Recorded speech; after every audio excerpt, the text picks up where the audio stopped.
152 અલગ આત્મા। આ ભિન્નતાના જ્ઞાનને ગુરુદેવ કહે છે જ્ઞાન છે। અભિન્નતાનું ભાન રે ભાઈ એ જ સાચું ભાન છે। આ ભિન્નતાનું ભાન રે ભાઈ એ જ સાચું ભાન છે। દ્રષ્ટાંત: એક ચિંતક એક ગામથી બીજા ગામ પગપાળા જઈ રહેલ હતો। ગામની ભાગોળ આવતા અનેક અનાજના ખડા ચિંતકની દ્રષ્ટિ પર પડ્યા। ખડામાં રહેલી મગની સિંગ સામે દ્રષ્ટિ એકાકાર કરી વિચારવા લાગ્યા। વિચારના વમળમાં ડૂબેલા જોઈને મિત્રે પૂછી લીધું, કેમ ચિંતકજી, મનની મુસાફરી કઈ દિશામાં કરી રહ્યા છો? ચિંતકે કહ્યું, આ મગની સિંગ તે મગ છે કે તે મગની સિંગ છે એ વિચારમાં છું। મિત્ર કહે છે, અરે સિંગ એક છે, એમાં મગના દાણા અનેક છે।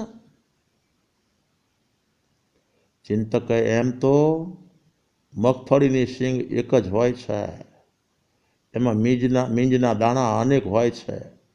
આ વાત તો સૌ નિર્વિવાદ સ્વીકારે છે, પરંતુ પ્રત્યેક મગના કે સિંગના દાણા ઉપરનું ફોતરું અલગ હોય છે અને ફોતરાથી દાણા અલગ અલગ હોય છે। આ વાત વિરલ આત્મા જ વિચારી શકતા હોય છે। માણસે પરિધાન કરેલા વસ્ત્રોથી શરીર જુદું છે તે તો સૌ સંયમના મનથી સ્વીકારે છે, પરંતુ શરીરથી આત્મા અલગ છે તે તો સ્વાનુભવી આત્મા જ પોતાના અનુભવના સ્તરે સ્વીકારતા હોય છે।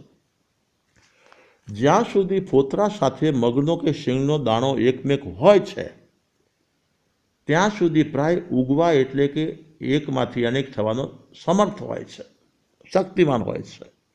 તેમ છતાં જ્યાં સુધી દેહ અને દેહી એકમેક સમજવામાં અને માનવામાં આવે ને ત્યાં સુધી ભવના બીજના અસ્તિત્વના કારણે અનેક ભવની પરંપરા ચાલુ રહેવી સુગમ છે।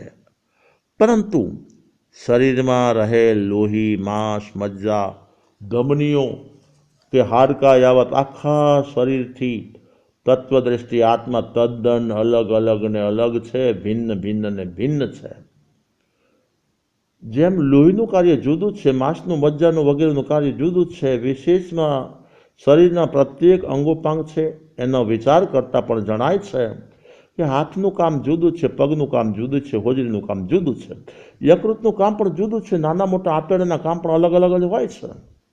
તેમ તાત્વિક દ્રષ્ટિએ તન, મન અને આત્મિક પ્રત્યેકના કાર્યો અલગ અલગ જ હોય છે। જેમ વ્યવહાર દ્રષ્ટિએ મોટા આંતરડાનો આધાર નાના આંતરડા ઉપર રહેલો છે, નાના આંતરડાનો આધાર હોજરી ઉપર છે, હોજરીનો આધાર યકૃત આદિ ઉપર છે, અથવા અન્યોન્ય આધારિત પણ કહી શકાય છે, તેમ તન, મન અને આત્મિક ધનનો આધાર વ્યવહારિક દ્રષ્ટિએ ભલે અન્યોન્ય ઉપર કહેવાય છતાં તત્વ દ્રષ્ટિએ તનનું કાર્ય તનને આધારિત છે, મનનું કાર્ય મનને આધારિત છે અને ચેતનનું કાર્ય ચેતનને આધારિત છે। તનના કાર્યને તન તથા મનના કાર્યને મન જાણવા સમર્થ નથી, પરંતુ ચેતન પોતે પોતાના તથા તન અને મન આદિના સર્વના કાર્યને જાણવા સમર્થ છે। માત્ર તનનું જ્ઞાન અથવા મનનું જ્ઞાન એ જ્ઞાન છે, પરંતુ તેને સમ્યક જ્ઞાન કહી શકાતું નથી। અખંડ અભેદ ચેતન તત્વના અસલી સ્વભાવનું જ્ઞાન એ જ સમ્યક જ્ઞાન છે, ભવભ્રમણ મિટાવનાર જ્ઞાન છે, દર્શનમાં દૂર કરનાર જ્ઞાન છે, જીવન વિશે જાગૃતિ લાવનાર અનુભવ જ્ઞાન છે, વૈરાગની વૃદ્ધિનું પ્રબળ કારણ છે। જ્ઞાન કરાવે છે ભાન, જ્ઞાન વધારે છે શાન। બસ આજે આટલું જ।